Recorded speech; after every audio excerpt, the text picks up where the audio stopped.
He's received a lot of attention this August because, well, Joe Flacco, and we had a lot of drama at the beginning there, and he is the Ravens starter, and he didn't really talk to him. He's actually played quite well in the preseason. Last night, went for 7 for 9 for 72 yards and a touchdown.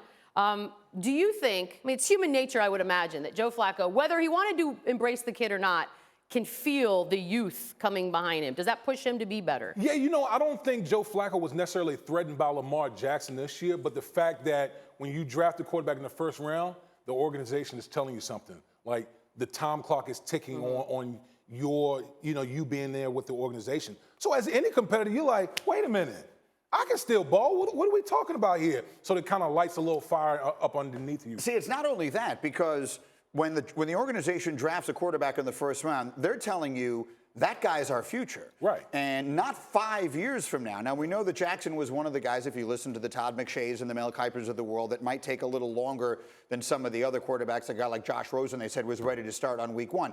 So maybe Jackson is a year away. But at that point, he becomes the quarterback of the Ravens. So what becomes of Joe Flacco? That, to me, is actually a reasonably interesting question. He is a reasonably accomplished, good, if not great, NFL quarterback who has won a Super Bowl ring and is still relatively young. What happens to Flacco? Well, I mean, listen, again, it's almost a situation where you're betting on yourself because he's relatively young. If he goes out there and plays well this year, guess what? When they decide to move on to turn the team over to Lamar Jackson, he'll hit the quarterback market again.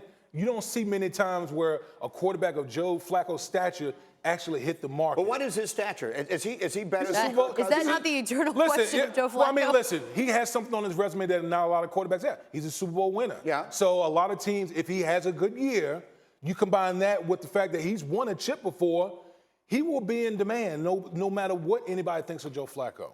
It's a really interesting question to me because if he does have a good year and they're a winning team, which they look like they might be, then the notion of changing quarterbacks doesn't make all that much sense. It's a curious situation. The move to draft Lamar Jackson where they did says, we're moving on from Joe Flacco. We have begun the process of moving on from Joe Flacco. And, you know, as one who roots for a team that's been looking for a quarterback for 50 years, sometimes be a little careful what you're wishing for. Well, listen, I think anyone that's watched, Lamar Jackson would say right now he's more athlete than quarterback. So it all depends on his development moving forward because after this year, he might not be ready for him to take the reins in Baltimore. Well, let's focus on him because he did have another up and down performance, and you keep saying he's more athlete than quarterback right now. For specifics, last night he was a little bit inaccurate. He went 7 of 15. He did have a 7-yard touchdown.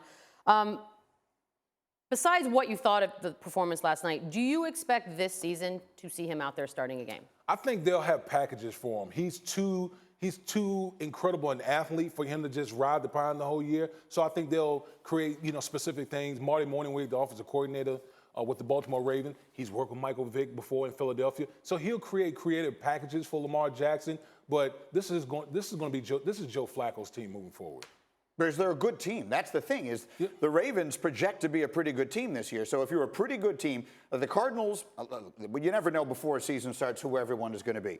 But if everything goes the way we expect it to go, the Jets aren't winning anything of consequence this year. You might as well give the rookie the ball. Right. The Cardinals aren't winning anything of consequence this year. Give the rookie the ball. The Bills aren't winning anything of consequence this year. Give the rookie the ball. Baltimore is probably thinking playoff thoughts, potentially Super Bowl thoughts. So if you've got Joe Flacco there, there's no reason he's giving up the ball. Yeah, I'm actually pretty high on Baltimore. I think their defense is going to be outstanding. They return all 11 starters back on the defense. Offensively, they've added, weapons. Michael Crabtree, John Brown from the Cardinals. They got weapons on offense. So this year for the Baltimore Ravens, they just need to match the intensity of their defense. They do that, they're going to be battling the Pittsburgh Steelers in the AFC North. Well, we spent a lot of time talking about Flacco and Lamar Jackson, but there's another guy. They got a third quarterback out there, Robert Griffin III. He's had a pretty decent preseason. They're going to have to decide now whether or not they want to keep him on the roster or just have Jackson as their backup. What do you do?